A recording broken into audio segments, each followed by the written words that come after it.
kepercayaan kepada Tuhan, kesetiaan kepada raja dan negara, keluhuran perlembagaan, kedaulatan undang-undang, kesopanan dan kesusilaan. 5 teras utama rukun negara, berapa ramaikah di antara kita dapat menghayatinya?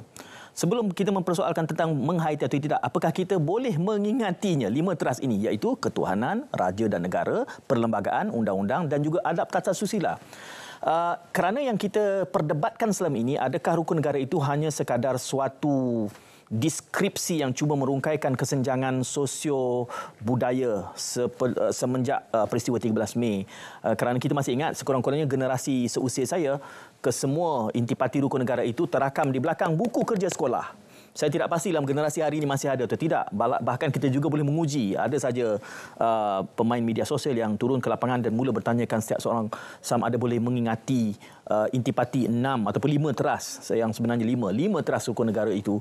Kerana kalau mengingatinya pun tidak, apatah lagi penghayatan, apa lagi pengamalan dan juga dampaknya kepada kehidupan kita. Assalamualaikum, salam muhibah, saya Syed Munawar. Agak panjang mukadimah saya berbagi ataupun malam ini. Falsafah berkait tentang rukun negara. Ini adalah bulan kemerdekaan. Dan untuk membincangkan ini kami bawakan 2 tetamu panelis yang menemani saya di studio pada waktu ini adalah Dr. Rosfazila Abdul Rahman, pensyarah kanan Jabatan Kenegaraan dan Pengajian Ketamadunan, Pusat Pengajian Trust Universiti Islam Selangor ataupun UIS. Dr. Rosfazila, Assalamualaikum. Waalaikumsalam warahmatullahi wabarakatuh. Lama dah tak datang kan? Betul. Untuk rukun negara kita panggil dan selepas ini bersedia untuk hadir lagi. InsyaAllah. Dan secara dalam talian, rakan karib Dr. Rosfazila, Profesor Madya Teknologi Dr. Jessica Ong Hai Liao, pakar Psikologi Bahasa, Fakulti Pengajian Bahasa dan Pengurusan Pertahanan UPNM. Dr. Jessica. Baik saya, salam sejahtera. Lama ni tak datang. Salam perpaduan, ada saya di sini, sentiasa bersemangat. Itu di sana, soal di sini, membaca berita. Lama tak ke udara. Walaupun jauh tidak apa, yang penting tetap utuh di hati bersama-sama. Terima kasih Dr. Jessica juga menemani kami dalam talian waktu ini berbincang tentang falsafah rukun negara. Maafkan saya. Kita beralih kepada Dr. Rosfazila dahulu. Bercakap soal rukun negara ini, saya bangkitkan di awal tadi soal ingat atau tidak, hayati atau tidak dan berkesan atau tidak. Hakikatnya bila kita membincangkan ini semula, ia memberikan satu petunjuk bahawa ada sesuatu yang perlu kita tangani berkaitan tentang rukun negara. Doktor setuju? Mungkin kita bermula situ. Setuju. Ada sesuatu yang perlu kita buat untuk... Apa isunya? Isu pada saya adalah bagaimana rukun negara ini kita nak bumikan dan praktiskan. Terutamanya kepada generasi-generasi baru. Dan generasi lama jugalah. Doktor banyak menyebut soal, bukan memulakannya dengan generasi baru, tetapi di hujungnya menyambung soal generasi lama. Kalau generasi lama pun kita tidak mampu hadam dan fasihkan, berdepan pula dengan generasi TikTok dan YouTube ini, adakah cabarannya ataupun cara menanganinya harus sama atau apa isu sebenarnya? Adakah kita generasi masyarakat yang tidak nasionalistik? Saya suka mulakan kot dengan apa orang sekarang panggil baling ke belakang. Throwback ya. Bila kita cerita tentang apa Tuan Syed, apa nama mukaddimah dan naratif kepada soal rukun negara ni, kita sebenarnya dalam erti kata yang besar, ya, saya suka bagi trivia lah, ya, untuk keadaan kita semasa ni mencakupi generasi baru, generasi lama. Kita telah dipadukan dengan faktor masa yang lama. Saya bagi trivia ya. 466. 100 tu untuk kemasyhuran Melaka. 400 tahun untuk penjajahan. 66 tahun untuk kemerdekaan. Jadi generasi lama, generasi baru kita berada sekarang dalam tempoh 66 tahun tu. Ya. Jadi keadaan yang wujud ni bila kita cerita tentang rukun negara ni, sejarah yang panjang. Ya. Jadi rukun negara sendiri ada prinsip yang saya kira dia ideologi lah. Ideologi kebangsaan dan ideologi kebanggaan. Yang menjadi bukan saja perkara yang kita hafal, yang berada di belakang buku sekolah, tu saya cakap tadi tu. Doktor generasi yang sama ada di belakang? Ya, ada di belakang. Sama, kita generasi yang sama. Kita generasi sama. Jadi kita boleh pilihlah nak generasi lama ke generasi baru tu. Kita pengkategoriannya. Jadi saya nak beritahu bahawa naratifnya kesemua yang ada dalam faktor masa itu, ya, perlu ada suatu titik tolak untuk melakukan sesuatu untuk memberikan rukun negara kita lah. Okey. Dr. Jessica, itu mukadimah yang dibawakan oleh Dr. Ros Fazila. Kalau kita menyemak aspek soal menyemai hidup untuk bernegara ini, kita tahu pelbagai lapisan masyarakat dan persepsinya adalah sewaktu kita masih kecil, mungkin semangat kesetiakawanan, kebersamaan selalu saja dikaitkan dengan kenegaraan itu utuh. Tak ada masalah. Kita boleh saja bersosialisasi. Kalau tengok taman permainan kanak-kanak itu kan, tak ada pun membezakan apa pun. Tetapi seolah-olah seperti semakin kita meremaja, apatah lagi kita semakin tua, proses itu seperti terganggu. Kelihatannya kita semula seperti diletak-letakkan dalam kotak. Mungkin kita bermula dengan analisa itu, Dr. Jessica. Baik, salam perpaduan Tuan Syed dan juga Dr. Ros, sahabat saya, walaupun kita jauh dari segi semangat perpaduan kita tetap utuh daripada dulu lagi. Dan saya ingin mulakan bahawa kepentingan rukun negara yang boleh membina kita sebagai warga negara yang memiliki nilai sejagat. Saya berminat dengan perkataan nilai sejagat di sini Tuan Syed dan juga Dr. Ros. Jadi saya rasa bahawa sebagai rakyat Malaysia yang mewarisi sejarah yang panjang ni, kita mewarisi sejarah seperti Dr. Ros kata, kita balik semula kepada separuh abad, sejarah lebih separuh abad kita memilih Melaka ataupun Empire Kesultanan Melayu Melaka ini sebagai penanda aras kita mulakan dengan kesatuan kita, dan kita perlu mendasari elemen sejarah dan kenegaraan ini dengan perasaan yang kukuh dan terus kukuh. Jadi kita saya cakap semangat patriotisme rukun negara, tapi kita melihat ada pasang surut. Semangat cintakan negara kadang-kadang ada nampak lemah sekejap, maksud semangat bermula semula. Jadi bagaimana kita ingin mendekatkan diri kita untuk memantapkan citra jati diri dan konsep bernegara yang dengan acuan kita sendiri sebagai Malaysia Malaysia unggul, memiliki kemasyhuran etnik, keturunannya tinggi dengan kaya sifat saling menghormati dan meraihkan kepelbagaian elemen yang terdapat dalam warna-warni Malaysia ini. Kepelbagaian yang kita perlu lihat di sini, falsafah rukun negara seperti kita nampak bukan sekadar hayati, tetapi kita perlu dipacu dengan kita profesional, sama profesional, ahli politik, artis, agamawan, murid, orang awam, semua sekali perlu melihat sudut yang lebih halus dan mendalam. Bagaimana kita melihat rukun negara ini sebagai gerbang yang boleh bawa kita ke dalam alam keharmonian hidup bernegara. Jadi gerbang ni seperti komputer. Komputer ni kita lihat begini kan, konsep kita komputer kita akan ada perisian kan, kita ada window, kita nak setiap pekerjaan kita menjadi nyata, kita nak merepresentasikan pekerjaan kita ni dengan menghasilkan reka bentuk video, ini contohnya lah. Tapi semasa kita membuat semua untuk memacu kepada kejayaan, analoginya kita akan mempunyai masalah seperti virus.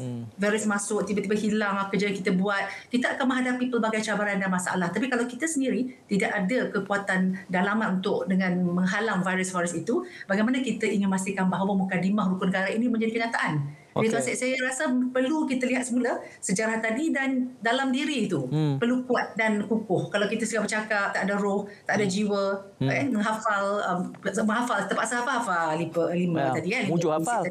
Tapi faham ke 5 prinsip itu? Ada sekarang menghafal kerana kena hafal ataupun memang jiwa kita ni sayangkan Malaysia. Kita fikir semula di situ kita bermula virus yang mengakibatkan pasang surut ini, saya kaitkan dengan Dr. Ros Fazila tadi menyebutkan soal 100, 400 dan 66 ini. Kerana itu yang kita selalu ungkapkan, memang ada pasang surutnya semangat nasionalisme kita ini.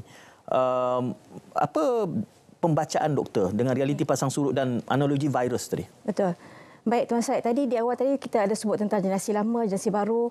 Saya ada kajian yang saya buat sendiri dengan rakan-rakan pendidik kepada generasi baru, khusus tentang pemahaman, penghayatan dan cabaran mereka terhadap aspek rukun negara. Menariknya, dapatan tu mendapati 60% generasi baru mempunyai tahap pemahaman yang sederhana baik. Saya pensyarah Tuan Syed. Kalau 60 ni B lah. Jadi grade yang bagus ni A kan. Jadi kita boleh kata sederhana baik bila kita mentafsirkan data tu. Jadi ini menunjukkan situasi yang Tuan Syed cakap tadi lah. Kan betapa generasi baru ni terkesan. Mereka tak kurang memahami, kurang menghayati dan tak sedar atas cabaran-cabaran yang berkaitan dengan perkara tersebut. Jadi apa yang kita boleh cadangkan di sini, saya setuju dengan Dr. Jessica tadi. Maksudnya bagaimana individu itu sendiri memperkemaskan tahap literasi dia sendiri. tentang rukun negara secara spesifik, macam mana dia nak mempraktikkannya dan diamalkan. Bila doktor mengadakan kajian itu, 60% dianggap sebagai sederhana baik. Sederhana baik. Yang terfikir di kepala saya adalah apa ertinya bila kita kata sederhana baik? Adakah manifestasinya dalam bentuk apa? Adakah semata-mata mereka ingat bagaimana diukur penghayatan itu? Kerana saya bangkitkan di awal tadi bahawa mengingatnya seperkara, menghayatinya seperkara, dan merasakan manifestasi rukun negara itu di dalam kehidupan seharian adalah satu peringkat yang lain pula. Jadi bila sederhana baik itu di peringkat mana itu ertinya sederhana baik itu? Untuk spesifikly kajian tersebut untuk aspek pemahaman. Jadi mereka hanya mengenali rukun negara dalam konteks kognitifnya. Betul. Tapi kita perlu ujian langsung. Saya kembali kepada Dr. Jessica ya, kerana kita Dr. Ros Fazila tadi menyebutkannya bahawa 60% sederhana baik. Dan tentu saja ia satu proses. Kita harus menggesa dan mempertingkatkannya dengan pelbagai aktiviti. Dan kita juga tahu bahawa rukun negara itu wujud kerana ia cuba menangani episod kesenjangan 1969 itu. Kerana itu ia diwujudkan sehingga ada idea yang mencadangkan supaya ia menjadi mukadimah kepada perlembagaan. Saya masih berpandangan itu mungkin sifatnya akademik. Tetapi kita nak kaitkan rukun negara ini dengan membina identiti warga negara. Kerana itu satu elemen yang lain pula itu, dan ada kajian yang tersendiri, Dr. Jess. Ya, Tuan Syed dan juga Dr. Ros, saya ingin merujuk kepada Menteri Komunikasi dan Digital iaitu Yang Berhormat Fahmi Fadzil yang meminta supaya Jabatan Penerangan boleh saya rujuk daripada apa yang kita nampak ni, dan juga Pertubuhan Nasional Malaysia ataupun bernama untuk melaksanakan usaha untuk memastikan bahawa kupasan mukadimah rukun negara itu supaya dapat memberi penerangan kepada masyarakat tentang matlamat utama rukun berkenaan. Saya rasa memang satu keperluan yang amat pentinglah, satu cara yang terbaik ataupun pendapat yang sangat bagus supaya rakyat itu dapat mendalami mukadimah rukun negara pada setiap kali di media ataupun di media sosial sentiasa diadakan. Jadi tentang lafaz ikrar rukun negara ini perlu diselaraskan bermula dengan bacaan dengan penuh mukadimah, diikuti dengan 5 prinsip berkenaan di semua peringkat. Dan juga terima kasih kepada Menteri Kepaduan Negara Datuk Aaron Agu Dagang. Saya rasa memang telah berjaya dikembalikan lafaz rukun negara, dibaca penuh itu, diluluskan oleh Kabinet 25 Julai. Lepas jadi saya nak ucapkan terima kasihlah kepada kedua menteri berkenaan. Dan saya bersetuju dengan pernyataan dari Tuan Syed tadi berkaitan dengan mentadbir manusia ni bukan mudah manusia rakyat yang perlu memiliki wibawa dari segi budaya, dari segi warisan yang berbeza sebab kita mempunyai pelbagai bangsa dan budaya berbeza. Jadi perlu dengan ada satu pegangan yang cukup konkret untuk menyatukan hati-hati kita semua. Berkata Dr. Ros, Tuan Syed, hati-hati kita semua. Jadi kita perlu berterima kasih pada pemimpin terdahulu juga. Terdahulu barisan pentadbir terdahulu yang banyak telah mencipta rukun negara. Jangan lupa dari segi apa yang telah mereka berikan jasa mereka, dan prinsip ini adalah memiliki makna dan falsafah tersendiri yang perlu kita hayati, perlu kita fahami bagaimana bermulanya, bukan sekadar sekarang ini tapi jangan lupa yang dahulu. Dan kita kalau lihat di luar negara rakyat Malaysia yang kita lihat ada sifat muhibah yang masih ada, sangat masih ada di luar. Saya lihat kalau saya ke sana, mempunyai penghayatan terhadap rukun negara yang sangat penting, terutama dari prinsip yang kelima, kesopanan dan kesusilaan. Contohnya pada pelancong, apabila melancong ke negara kita, rakyat Malaysia ni memang mempunyai sikap yang sangat baik, berkomunikasi dengan baik. Itu kita telah praktiskan dengan adanya bahasa, walaupun bahasa antarabangsa, jangan lupa bahasa Melayu juga merupakan bahasa yang perlu kita angkat ke pesada dunia. Jadi itu perkara yang perlu kita kembali. Kita memang berperkasakan bahasa Inggeris, bahasa Melayu pun saya ingin mengambil kesempatan di sinilah untuk memastikan bahawa kita jangan lupa bahasa rasmi kita untuk kita angkat. Kita perlu meraihkan tetamu juga dengan memperkenalkan bahasa dan budaya kita. Dan perkasakan mesej tersebut melalui mempunyai kedaulatan undang-undang dan peristiwa kita lihatlah sekarang ni, kita perlu memperkukuhkan jati diri walaupun kelembutan kita dengan cara yang sopan tadi, dengan susila, tapi ketegasan tadi mesti ada. Untuk pematuhan undang-undang adalah mutlak, jadi kita tiada kompromi. Kalau yang salah tak salah lah, seperti isu TR dan sebagainya. Baik, Pak Syed. Menariknya kerana Dr. Jessica memulakan dengan beberapa penghargaan terhadap usaha untuk memperkemaskan semula sekurang-kurangnya dengan melafaz prinsip-prinsip rukun negara itu, menjadikannya sebagai salah satu intipati acara-acara. Tetapi saya ingin membawa perbincangan kita ini sedikit keluar daripada kerangka akademik supaya kita melakukan introspeksi dan melihat realiti ke dalam. Kalau kita ingat di dalam bulan kemerdekaan beberapa tahun yang lalu, Menteri Komunikasi pernah mensyaratkan di pawagam mengumandangkan negaraku sebelum setiap kali. Tetapi ia hanya dilakukan untuk tempoh yang suntuk dan kemudian tidak diteruskan. Bila kita menggeledah alasannya adalah kerana semakin lama ia dilakukan, ia perlu dihentikan kerana akhir-akhirnya orang tidak lagi berdiri menghormati di dalam pawagam. Itu soal perkara yang cuba diinstitusikan. Dan kini cuba kita untuk menginstitusikan semula proses melafazkan. Saya gusar kiranya ia kekal menjadi satu ritual yang tidak membawa makna. Nanti akan menjadi satu amalan separuh jalan. Itu saya nak minta kedua-dua panelis berikan pandangan balas. Bagaimana kita boleh mencermati ini? Kalau tidak, ia akan hanya menjadi momokkan dan lelucon saja yang tidak membawa makna yang boleh kita banggakan kemudiannya. Kita berehat dulu dan kembali selepas ini.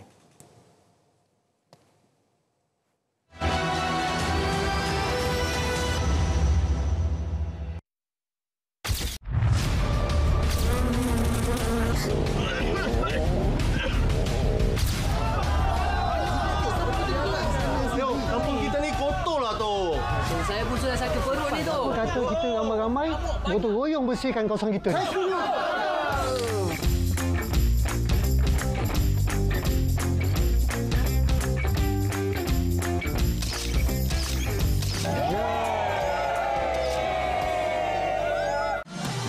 Tamasya sukan terulung di benua Asia kini bakal beraksi. Kemajuan dan kesukanan mengukuhkan keharmonian.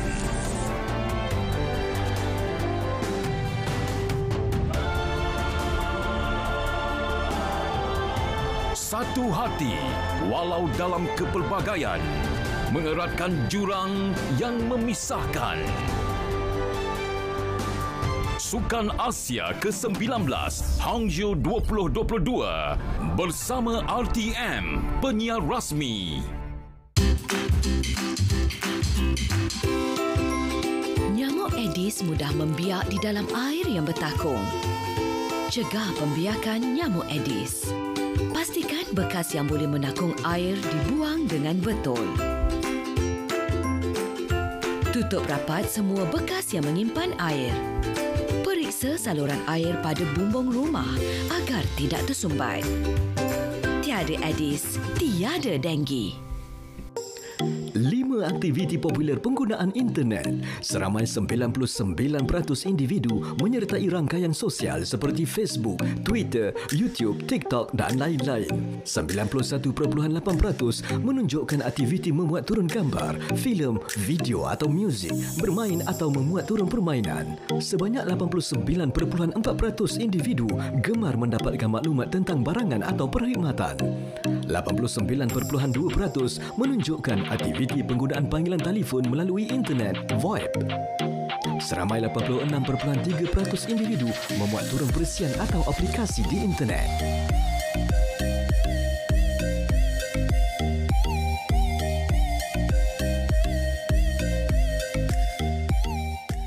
Orang ramai dijemput hadir untuk bersama-sama memeriahkan sambutan Hari Kebangsaan 2023 pada 31 Ogos ini jam 7 pagi di Dataran Putrajaya. Saksikan pelbagai acara menarik, antaranya acara pembarisan dan perarakan, persembahan terbesar 400 pergendangan pelbagai jenis, persembahan aksi tempur oleh wira-wira negara, persembahan udara dan banyak lagi. Layari www.merdeka360.my. Kita perlu perhebatkan lagi usaha bagi memastikan lebih banyak memilih Malaysia sebagai destinasi pelaburan. Tumpuan akan diberikan bagi memperkukuh agensi galakan pelaburan di bawah MAIDA dengan tumpuan untuk mempergiatkan usaha menarik pelaburan dengan mudah cara urusan pelabur secara lebih proaktif. Mengkaji semula insentif pelaburan supaya tertumpu kepada galakan pelaburan yang menjana pekerjaan berpendapatan tinggi serta daripada sumber tempatan. Menaik taraf kawasan perindustrian dengan prasarana lengkap serta meningkatkan pembangunan modal insan. Antaranya sektor petrokimia di Kertih, Terengganu, pusat data di Sedenak, Johor, industri hiliran getah di Kuala Nerang, Kedah. Sebagai permulaan, RM100 juta disediakan bagi melengkapkan infrastruktur kawasan perindustrian, terutama prasarana berkonsepkan hijau.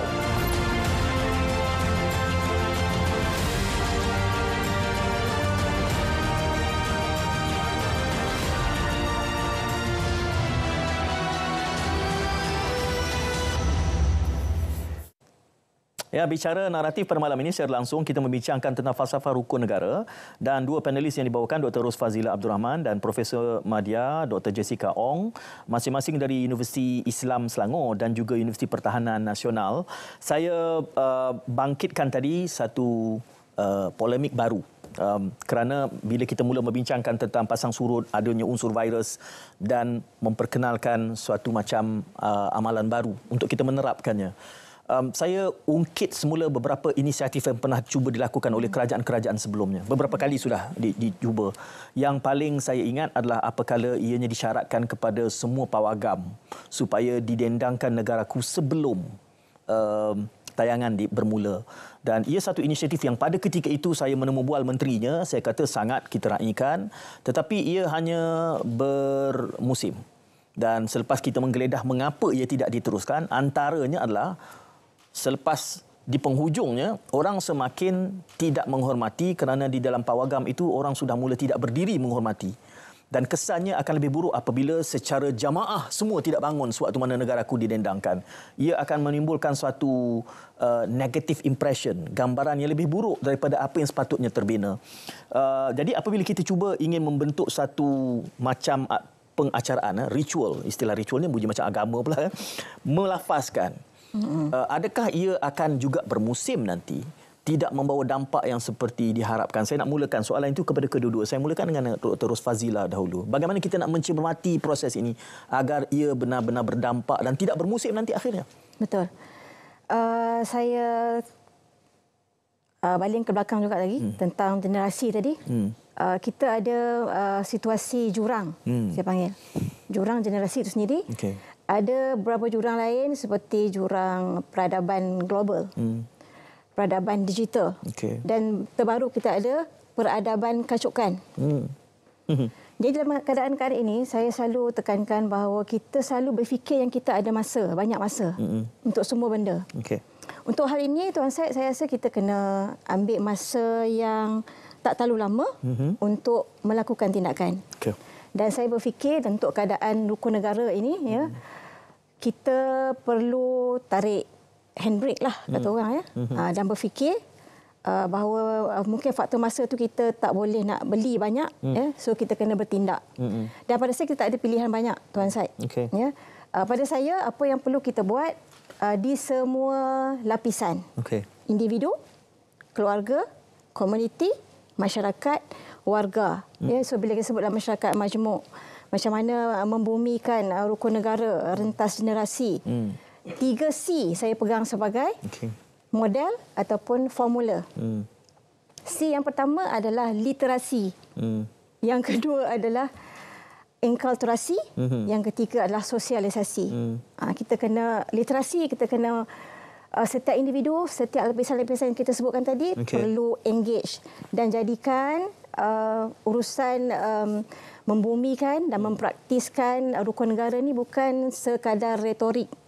Kita perlu buat sebagai perjuangan bersama. Macam Dr. Jess cakap tadi, negara kita, jiwa kita. Jadi literasinya, inkulturasi dibudayakan di semua layer tadi dan disosialisasikan. Jadi melafazkan ini adalah langkah ke arah itu? Langkah ke arah itu. Okey. Dr. Jessica, bagaimana pandangan apabila saya melakukan sedikit introspeksi tadi kaitannya dengan pernah kita mencuba untuk mengumandangkan, menyanyi bersama-sama negaraku dalam pawagam? Pandangan. Dr. Ros, saya mencadangkan pendidikan patriotik, ya, perlu diadakan walaupun bukan dalam secara formal, pendidikan yang perlu, saya faham kalau kita nak buat modul baru, khusus baru, memerlukan masa sebagainya. Jadi pendidikan patriotik ini adalah satu perkataan patriotik ni adalah sangat penting, ya, supaya mereka memahami kenapa mereka perlu berdiri, sebab dah tidak ada lagi sentimen, ya, memahami tentang perjuangan dan sebagainya. Nak berdiri pun dia tak faham kenapa saya perlu berdiri. Jadi apabila tidak ada pendidikan patriotik yang ada pada jiwa tua anak-anak kita ni, bagaimana mereka ingin tahu bahawa apa yang boleh dan tak boleh, dan berbalik pada peradaban tadi. Jadi saya ingin juga kaitkan dengan kajian kami berkaitan dengan aspirasi akal budi yang kami telah jalankan, menunjukkan bahawa kepentingan latihan itu sendiri kepada anak-anak muda ataupun kepada belia kita adalah penting untuk memupuk bermula dengan sejarah, budaya, bangsa dan sebagainya. Jadi latihan kita ada PLKN dahulu, jadi sekarang ni mungkin kita boleh membuat sesuatu yang mudah, yang tidak begitu panjang. Sebab kita faham sekarang ni banyak pada tadi doktor masa, doktor kata tadi masa, dan yang penting adalah praktikal yang anak-anak muda ni minat. Yang minat dan mendapat mesej tersebut dengan jelas, memberikan impak yang sangat bagus. Jadi ini merupakan perkara yang perlu dibuat dengan segera. Dan memang kita bercakap banyak polisi dasar, betul, tapi untuk mempraktikkan bukan mudah sebab mereka tidak memahami tadi, seperti jiwa tadi tidak ada. Jadi apa kata kalau pendidikan patriotik itu kita jadikan sebagai satu itipati utama supaya mendidik jiwa anak-anak muda supaya mereka mempunyai nilai sejagat, nilai kemanusiaan tinggi, dengan adanya seperti kita tahu Malaysia Madani sebagainya juga merupakan unsur-unsur ataupun nilai-nilai penting yang boleh kita letakkan. Kita nilai tersebut jadikan satu jambatan untuk menjadikan anak-anak muda ataupun kita semua tiap generasi tadi, bercakap generasi muda ke tua sebagainya, semua sama-sama untuk memastikan bahawa semangat tadi itu untuk dieksplorasikan rukun negara itu. Saya nampak banyak program diadakan sangat bagus sekali, berbagai jelajah adakan, tapi adakah sampai kepada jiwa mereka? Itu yang lebih penting untuk roh dalam jiwa mereka itu. Dr. Jess, boleh saya perpanjangkan soalan itu kerana kita banyak menunjuk dan merujuk kepada generasi muda. Cumanya apakah kita punya kajian? Misalnya penghayatan rukun negara ini dan semangat nasionalisme ini dalam generasi yang bukan muda, tua dan dewasa. Apakah kerana sama juga kajian tentang gejala sosial. Salah saja kita kata generasi muda, gejala sosial ni orang tua membuat juga. Jadi bila kita bercakap soal rukun negara dan juga pendidikan patriotik, soalannya kita banyak menumpu kepada generasi muda, tapi apa bentuk pendidikan patriotik kepada generasi tua dan dewasa? Dan apakah perlu bahkan? Tua tu umur berapa Tuan Syed? Tua tu maksudnya umur. Saya pun relatif tua. Masih muda lagi kan. Dengan rambut baru rasa tak nampak tua lah. Makin muda remaja. Jadi dari segi tu bagaimana? Ataupun kita gunakan perkataan warga emas ke? Bagaimana dari segi golongan? Bagaimana kita melihat? Ya, kalau kita kata soal kesopanan dan kesusilaan misalnya, tidakkah ditegur oleh Istana Selangor pemimpin politik yang sudah warga emas itu? Jadi bagi saya itu aspek kesusilaan yang kita harus tanam dan semai, dan kita ada contoh yang buruk daripada pemimpin politik. Itu cabarannya kita bercakap soal jangan sumpah seranah, tapi itulah yang digunakan. Dan itu yang dilihat dan itu yang dihargai oleh generasi muda, mengatakan bahawa ini pemimpin yang berani. Kita ada paradoks, Dr. Jess. Ya, dari segi psikologi bahasa, saya ingin masukkan sikit dari segi bahasa, penggunaan bahasa-bahasa yang kita gunakan memang membawa maksud yang berbeza, sangat membahayakan sama ada secara sekarang ini berkomunikasi secara lisan ataupun tulisan, membawa banyak impak. Saya Dr. Ros pun pernah menjalankan kajian bersama dengan saya berkaitan dengan bagaimana psikologi bahasa ini boleh mempengaruhi seseorang itu dengan bertindak di luar kesedaran ataupun menjadi salah faham yang sangat mendalam, sangat mendalam, menyebabkan seseorang itu menjadi sangat sensitif kerana perkataan digunakan. Dia kata bagi saya perkataan ini tak ada apa pun, saya guna perkataan ini sekadar ingin memberitahu, tapi orang lain merasa perkataan begitu sangat mendalam, perkataan yang boleh menyebabkan sensitiviti. Jadi kita perlu juga pastikan bahawa bahasa-bahasa kita gunakan, yang saya balik semula kepada bahasa tadi, bahasa Melayu sebagai bahasa antara kita, dengan menggunakan dengan beradab. Perlu peradaban itu diutamakan. Bukan sekadar tadi berkaitan dengan sejarah, patriotik dan peradaban tadi pun nilai-nilai itu perlu dimulakan, bukan dengan bahasa saja. Warga emas tadi, bila katakan tak baiklah saya kata warga emas. Jadi tidak melibatkan kaum dan sebagainya. Dari segi sikap seseorang itulah. Perlu memahami bagaimana ingin dengan lebih wajar perkataan digunakan dengan lebih berlapik berlapik bukan kata boleh mengguris perasaan seseorang lah. Virus tadi virus tadi. Virus. Saya bangkitkan soalan yang sama kepada Dr. Ros Fazila kerana tema ataupun tesis statement, kenyataan tesis daripada Dr. Jess adalah pendidikan patriotik. Selalu saja kita lihat pendidikan ini seolah institusinya institusi pendidikan. Tetapi saya mutakhir ini saya selalu mengungkapkan bahawa perubahan-perubahan reform yang kita ingin bawa ni, kalau kita bermula sekolah, kita akan memerlukan 20 tahun, 15 ke 20 tahun untuk melihat hasil. Kalau kita melalukan proses pendidikan, jangan lupa untuk mengubah kurikulum sekolah saja memakan masa 2 tahun. Itu untuk mengubah kurikulum. Jadi kita bercakap soal kalau pendekatan kurikulum, kalau pendekatan ekstra kurikular, banyak kaedahnya. Itu baru kita cuba lihat pendidikan patriotik kepada generasi muda. Tetapi generasi tua pula yang seperti saya sebutkan tadi, soal gejala sosial ni bukan soal gejala sosial generasi muda saja.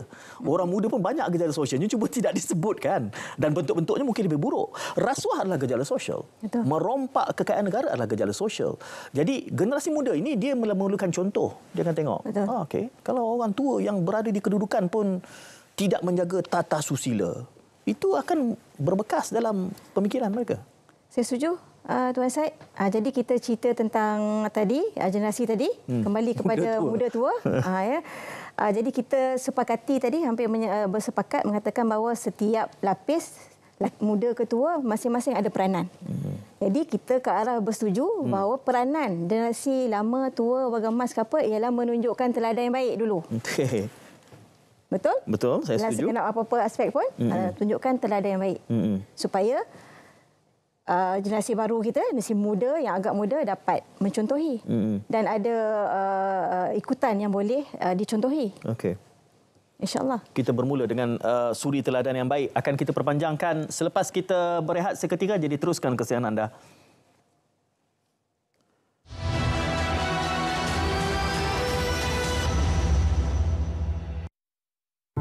Perkhidmatan perubatan di seluruh negara memerlukan 2,000 beg darah setiap hari.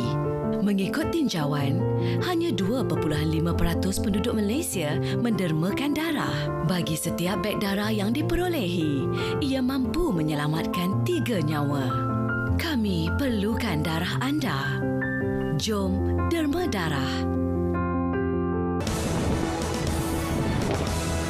Zahirkan rasa cinta kepada negara sempena sambutan Hari Kebangsaan dan Hari Malaysia 2023. Gelorakan semangat patriotik dengan kibaran bendera, lambang kemegahan negara. Hormati jalur gemilang dengan cara pengibaran yang betul. Ayo, kibarkan jalur gemilang.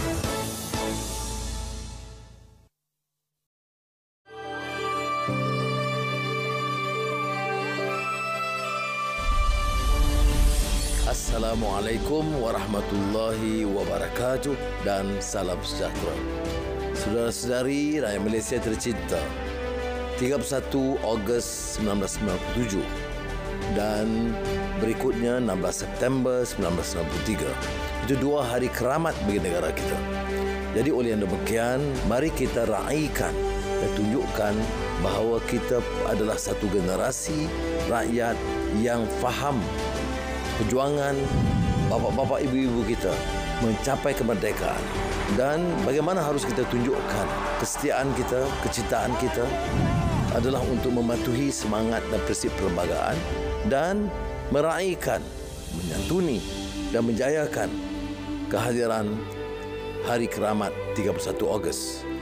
Saya syorkan mulai sekarang sehingga 31 Ogos Hari Kemerdekaan Negara dan seterusnya Hari Malaysia 16 September, kita kibarkan jalur gemilang dengan megah di setiap kenderaan, di setiap jabatan, di rumah, di mana sahaja untuk menunjukkan bahawa Malaysia sekarang bangkit sebagai negara yang bersatu padu, yang punya cita-cita dan yang punya idealisme untuk menghayati semangat kemerdekaan itu. Mulai hari ini sehingga 31 Ogos Hari Kemerdekaan Tanah Melayu dan 16 September Hari Malaysia, kibarkan bendera Malaysia jalur gemilang. InsyaAllah ia akan merupakan satu cetusan semangat baru dan petanda perubahan dalam negara kita. Terima kasih. Wassalamualaikum warahmatullahi wabarakatuh.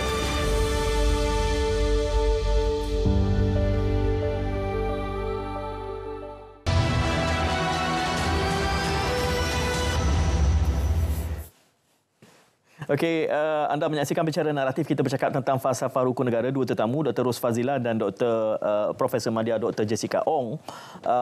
Saya ingin, bila kita bercakap soal rukun negara, hujungnya kita mula memasuki dimensi yang ada kaitan dengan perpaduan. Ya. Bahkan hari ini pun saya rasa itu antara benda yang menjadi teras polemik besar di dalam media, ada perpaduan atau tidak.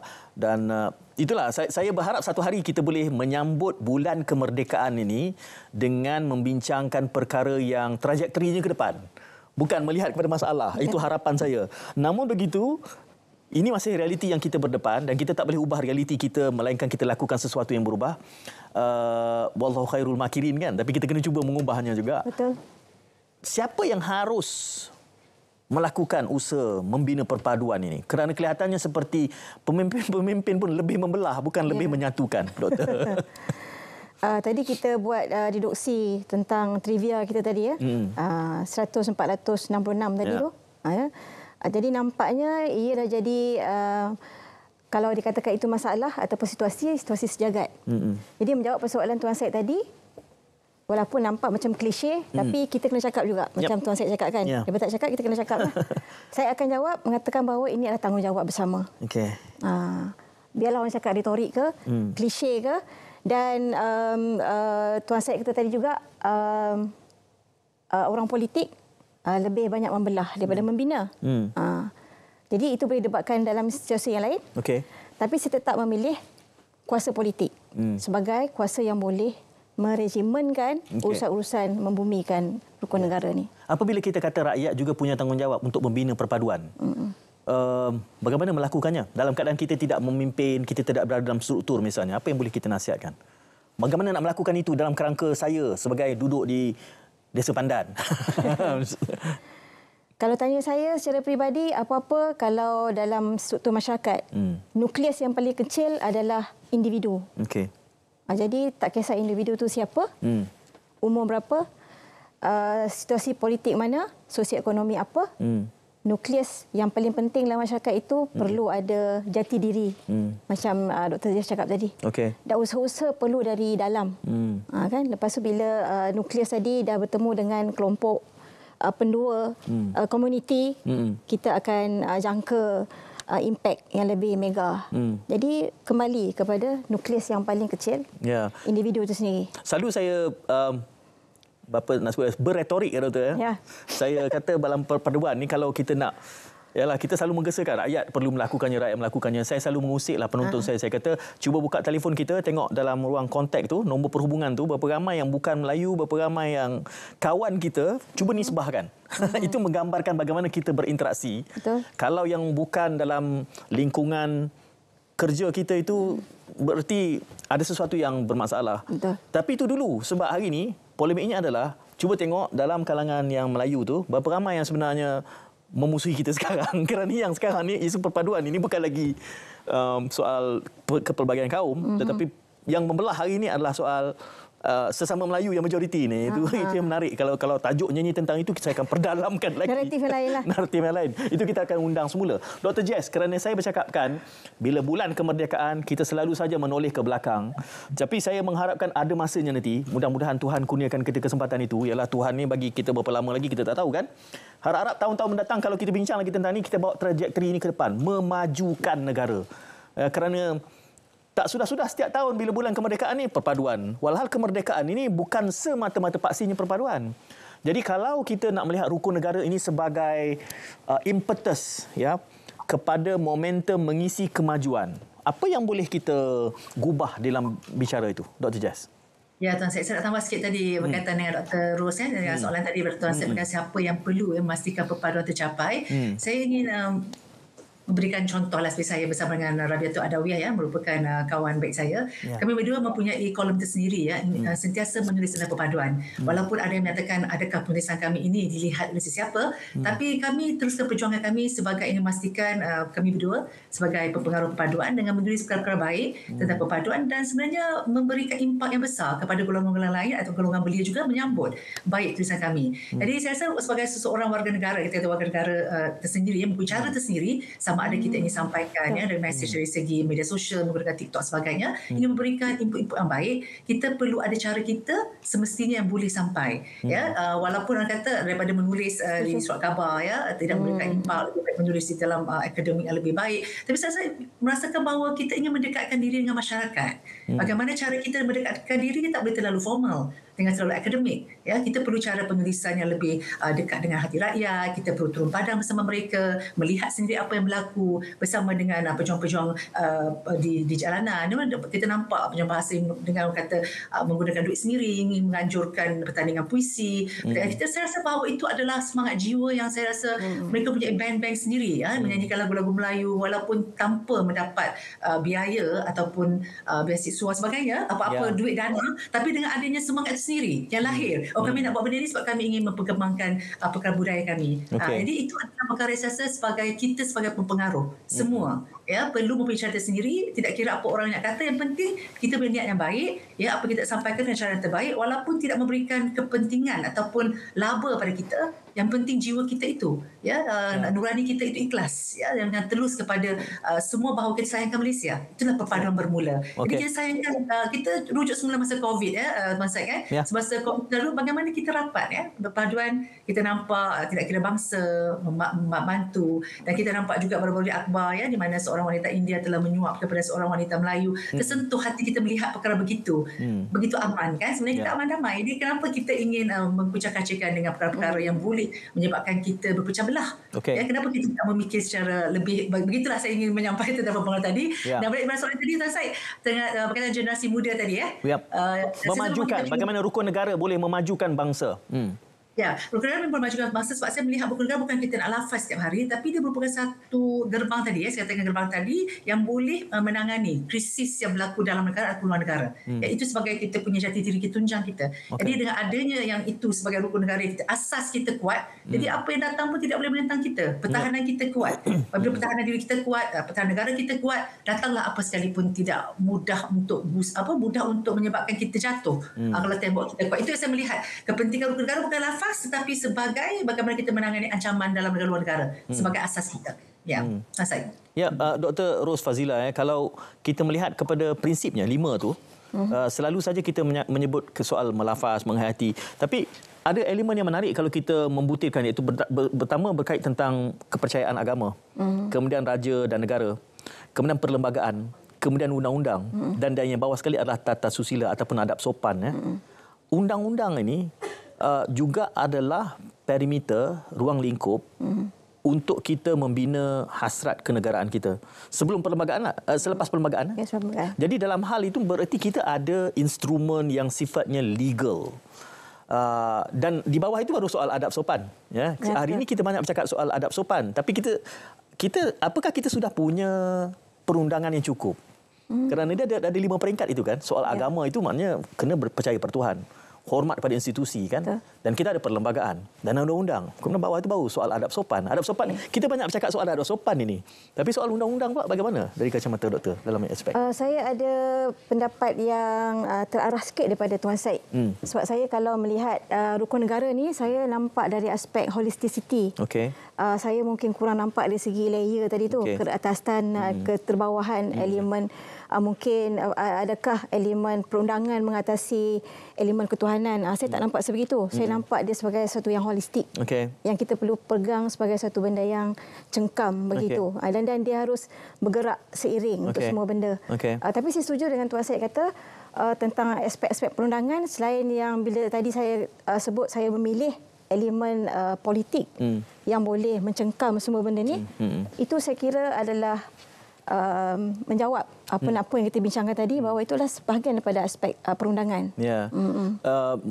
Kalau saya tidak bermaksud untuk meletakkan apa yang di atas mana, tapi kerana saya berpandangan kadang-kala isunya bukan kita tidak ada undang-undang, tetapi undang-undang yang tidak benar-benar dilaksanakan. Contoh, akta hasutan, semua ini, kan. Kita ada pandangan yang mengatakan, tapi untuk perkara-perkara yang bahkan ada pandangan yang kata kena ada akta hate speech misalnya. Hate speech. Jadi bererti kita ada lingkungan perundangan itu. Sebab bagi saya kelima-lima aras itu harus dipenuhi. Dan hari ini kita banyak bercakap soal tata susila saja. Kalau kita ada elemen-elemen ini, kita boleh mengurangkan masalah-masalah yang kita hadapi barangkali. Jadi doktor beranggapan kita sudah memadai dengan apa yang ada, ataupun kita boleh Macam kita bincangkan tadi, perkara Dr. Jas pun dah cakap, Tuan Syed pun dah kata, situasi perpaduan, situasi muhibah telah ada. Dan berada dalam keadaan yang baik, bukan teruk pun. Kan? Dan Malaysia pun dari segi itu dikagumi dan dipersetujui, disepakati bahawa kita ada tahap perpaduan yang stabil, tahap muhibah yang baik. Tapi sekarang situasinya adalah kelangsungan. Kan macam Dr. Syed cakap tadi, ke depan nanti macam jadi. Jadi aktiviti yang perlu diperjelaskan ataupun adalah elemen pengukuhan. Pengukuhan. Saya baru saja semalam misalnya saya bercakap tentang data ini dan saya selalu kongsikan data ini, iaitu KITA UKM menunjukkan data 20 tahun kajian tentang perpaduan. Dan bacaannya adalah 20 tahun itu sebenarnya kita tidak ada masalah perpaduan dalam kalangan rakyat Marahin, kecuali beberapa titik kesenjangan. Dan cuba teka titik kesenjangan itu episodnya apa? Pilihan raya. Perpaduan itu menjadi tajam, menjadi menikam dan menjadi meracun setiap kali kita menghampiri episod pilihan raya. Itu hakikatnya. Jadi apa yang boleh kita rumuskan daripada situ? Kita akan bawa nantilah bincang selepas kita berehat seketika.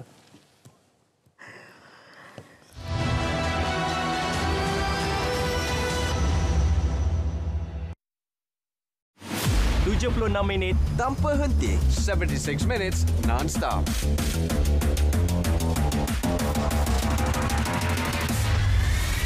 Transparent and concise. Paparan komprehensif, ringkas dan padat. Saksikan Kanta 744, 7.44 malam. Berita perdana 8 malam. Malaysia Tonight, 8:30 PM.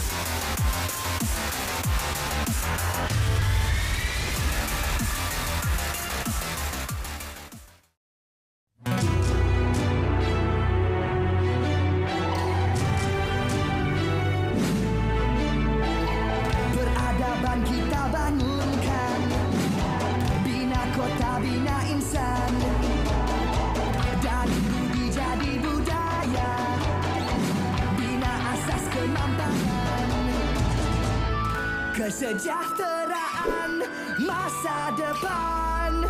Ayo seluruh anak berdiri, bangunkan Malaysia Madani. Sepenuh hati, jiwa, semangat, terus meyakini Malaysia Madani. Ayo seluruh anak berdiri, semarakkan Malaysia Madani.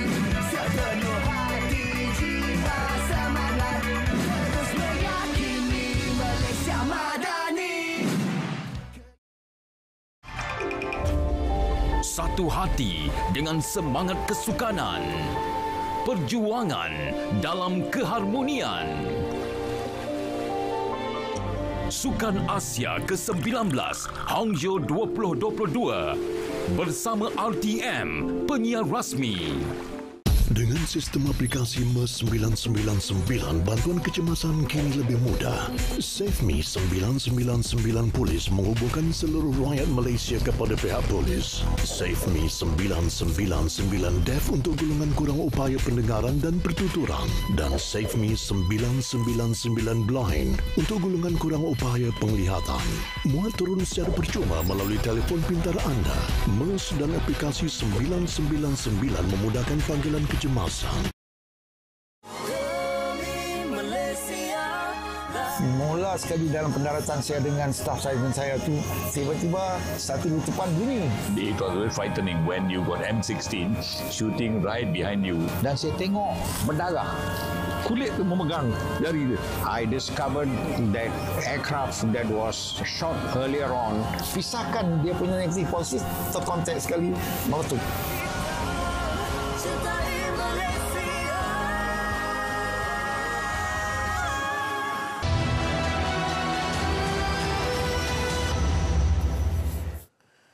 Okey, 48 minit kita sudah membincangkan tentang rukun negara ini, bagaimana ia harus diterapkan semula dengan pelbagai cabaran yang telah pun dikemukakan oleh kedua-dua panel saya, Dr. Ros Fazila dan juga Dr. Jessica Ong, dengan realiti perlu semula pendidikan politik. Entah mengapa bila kita bercakap soal rukun negara ni, dia perpaduan itu timbul. Dia datang secara paralel sekali kerana bagi saya perpaduan itu salah satu daripada perkara-perkara lain yang harus menjadi tonggak kepada rukun negara itu sendiri. Bagi saya kalau orang itu betul-betul nasionalistik dan perpaduan itu bukan isu, yang harus dia fikirkan adalah bagaimana nak mengangkat negara ini dari segi ekonominya. Dia akan menjadi, ya, kalau di China, kalau di Korea, Jepun, dia ada Chaebol, ada Sogo Sosha dulu kan. So, melahirkan pemain-pemain global. Tapi akhirnya kita ada masalah lain pula. Kita ada brain drain. So the best drain of the nation pergi ke negara lain. Jadi kelihatannya macam cabaran Malaysia ini dia macam main apa ya, rubrik. Tapi rubrik dia punya butir-butir rubrik itu bertergabur. belum letak. Namun saya tidak mahu kedengaran fatalistik. Kita harus terus melakukan ini. Saya sebutkan tadi dalam konteks perpaduan, kajian mengatakan kita tidak ada masalah. Dia sesama kita. Pergi kedai pun semua tak ada masalah. Dia cuma bila masuk dalam kotak politik, dia menjadi berkecamuk sedikit. Jadi apa yang boleh kita lakukan untuk minit-minit yang berbaki dalam perbincangan kita ini, Dr. Minit berbaki. Saya masih berpegang kepada situasi lebih baik kita buat sesuatu daripada kita tak buat apa-apa. Okay. Kan? Dalam perkara ini, kita tak boleh nak buat perkara yang besar kalau kita tak mula dengan benda yang kecil. Jadi persoalannya, kita ambil titik yang paling kecil lah. Jadi kalau untuk menyemarakkan, nak menyampaikan kepada perkara engagement, membumikan, adakah bila kita melafazkan tu ianya retorik, perlu ataupun tidak, atau perlu keadaan yang lebih agresif. Macam lilin, kita ada nyalaan. Ya. Macam kita badan manusia, kita ada jantung. Ya. Jadi walaupun otak mati, jantung masih hidup. Ya. Jadi untuk perkara rukun negara, kelangsungannya pada saya spark. Spark tu semangat. Yang macam Dr. Jess cakap tadi kan, semangat, spirit, roh. Dan saya tetap berpegang kepada apa yang saya setuju dengan Dr. Jess cakap tadi. Kita buat apa yang kita mampu dengan apa yang kita ada, kekal dalam perjuangan ideologi kebangsaan kita. Sebab Allah takkan tanya apa kesudahan nanti, tapi apa yang kita buat. La yukallifullahu nafsan illa wus'aha. Ya, betul, Tuan Syed. Dr. Jess, soalan saya tadi soal apa bentuk pengisiannya, apa bentuk program dan aktiviti yang, kerana kita banyak menuding masalah situ, masalah sini, ini, tapi apa yang kita boleh lakukan dalam kapasiti yang ada dengan memahami realiti dan cabaran semasa yang kita lihat berulang-ulang saban tahun ini? Baik, kekal dengan perjuangan. Terus kata tadi kan, dengan pelbagai cara. Tapi sekarang kita melihat kepentingan media sosial pada hari ini lah. Tak boleh lari lah daripada digital. Maklumat digital ni memang banyak mempengaruhi lah, sama ada generasi muda ataupun generasi yang dalam warga emas sebagainya. Semuanya sekarang saya lihat pakar tau. Pakar teknologi. Saya tak kira umur. Berbagai umur ada lebih pandai daripada kita. Walaupun tidak kira tua ke muda ataupun kanak-kanak kan. Begitu pandai untuk membuat video, TikTok dan sebagainya. Jadi saya juga bimbang dari segi keselamatan cyber pada hari ini. Di mana apabila terlalu meluas dengan adanya perkara-perkara yang negatif masuk begitu mudah disebarkan. Jadi kita perlu ada pengasuhan pendidikan digital yang perlu kita adakan supaya mereka memahami, diasuh menggunakan digital yang betul. Itu merupakan perkara yang perlu kita lihat juga, kepentingan supaya tidak berlaku terjatuh ataupun terlanggar mana-mana bahagian ke, menyebabkan kita cedera dan sebagainya. Jadi agenda-agenda yang boleh mengancam keselamatan diri juga penting. Bukan diri dan juga negara. Kerana mereka kadang-kadang tidak bersalah. Mereka tak tahu, cuma berkongsi apa yang diberikan. Mereka begitu mudah mendapat maklumat yang tidak betul, disebarkan. Jadi perlu adanya program-program yang juga menyedarkan tentang kepentingan, bagaimana menggunakan digital yang betul. Jadi itu adalah perkara saya nampak yang paling cepat tersebar dengan adanya pendigitalan pada hari ini. Begitu cepat perkara itu sampai dan membawa tanpa kita sedar di bawah minda kita banyak perkara berlaku yang tak kita inginilah, boleh memecahkan perpaduan dan sebagainya. Jadi walaupun dua negara itu diadakan untuk telafaz dan sebagainya, lain-lain pun perlu kita melihat, bukan sekadar mukadimah rukun negara, tetapi program-program yang lain yang saya lihat yang paling mudah adalah dengan media sosial. Tidak kira semua penulisan ke apa yang boleh kita letakkan, tapi perlu ada pengasuhan pendidikan digital yang betul. Asuhan. Apabila doktor sebutkan ini, saya terfikir dalam satu pentas yang kami berpencak lah, polemik kerana doktor bangkitkan soal media, dia pun orang media juga. Jadi, doktor realitinya semakin kita maju dalam media ini, sebenarnya kita semakin dikotak-kotakkan disebabkan oleh option yang ada. Jadi kalau kita cuba tuding satu pentas bual bicara seumpama ini yang ditonton oleh semua kaum, hampir tak ada. Kerana akhirnya dia akan dia akan memilih kepada saluran yang vernakular untuk dirinya. Kadang-kadang Iban, Dusun, Mandarin, Tamil semua. Dan kita tidak ada satu pentas yang mana kita berlaku dialog merentas kaum. Itu cabaran yang perlu kita pecah kerana pempengaruh yang Dr. Jessica ikut bukan pempengaruh yang saya ikut. Ini yang ditawarkan oleh dunia media digital hari ini. Dan itu kita harus, saya nak dengar sedikit pandangan Dr. Jess lah dalam hal ini. Apa pandangan bila realitinya begitu? Saya bersama Dr. Ros, bersama dengan kami ada juga acara kami untuk Dr. Ros, kita ada bicara masyhur kita di mana kami dengan cara tersendiri menyampaikan bersama pelbagai kaum membicarakan dialog tadi macam tuan saya kata tadi dengan cara tersendiri dengan menjemput sekolah-sekolah atau universiti berkaitan dengan cara tersendiri. Memang tak cukuplah kalau sekadar sekelompok kecil, tapi lebih ramai lagi. Perlu kita mesti bawa semua kaum bersama dengan kita, betul. Ya, pelbagai etnik yang kita boleh berkongsi bukan sekadar topik-topik yang begitu berat. Ya, tuan saya, mereka tak ada dengar. Kita nak topik yang agak ringan yang boleh memberikan kita cepat sampai dan memberikan pendidikan yang sangat bermutu dan mempunyai impak yang sangat tinggi. Itu yang penting. Bukan terlalu melerek tapi dengan isu-isu, memang kita banyak isu, tapi isu itu dimudahkan dan diringkaskan untuk santai tapi sampai. Ya, rukun negara, Dr. Jess, rukun negara ni perkara berat ke perkara ringan? Bagi saya mesti perkara yang ringan lah. Bagi saya lah, kita bersama-sama daripada dulu. Tapi untuk golongan belia pada hari ini, saya tak ada masalah untuk mereka sebenarnya. Kalau pelajar-pelajar kita, saya rasa, kan Dr. Ros, pelajar kita mengasuh dengan betul, kita memberikan informasi betul. Mereka sebenarnya pandai. Mereka sangat pandai dan cepat. Dr. Ros terlibat dengan program yang sama, merentas. Ya, betul. Nak berkongsi sikit pengalamannya bagaimana kita melakukan ini. Jadi kita berpegang kepada prinsipal kita lah. Yang kita cuba buat dengan apa yang kita ada sebanyak mana yang mungkin, boleh merentas etnik, ya, sebanyak volume yang tinggi, melibatkan banyak lapisan masyarakat juga. Ada pelajar, ada belia, ada dewasa, ada orang tua. Kita akan lebih majulah dalam projek bicara majmuk kita ni untuk masa depan. Yang penting juga untuk kita membina, mungkin istilahnya apa, satu platform yang conversational. Supaya kita, saya berpandangan bahawa yang kita bukan hanya soal kita berkomunikasi tetapi kita juga mendengar. Apa yang berlaku dan pengalaman saya sendiri adalah bila kita memilih tajuk-tajuk yang kepada setengah kelompok merasakan sensitif.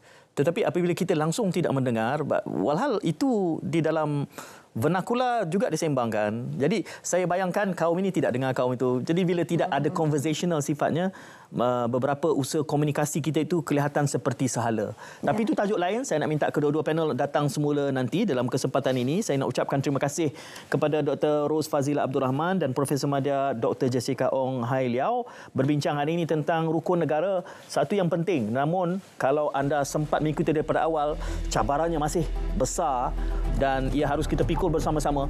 Selain daripada kita juga menjadi pengisi, menyampaikan maklumat yang kritis kepada institusi dan juga pihak yang sedang memikul tanggungjawab ini. Terima kasih kepada semua yang setia bersama kami sejak sejam yang lalu. Jumpa lagi insya-Allah. Assalamualaikum, salam hibah.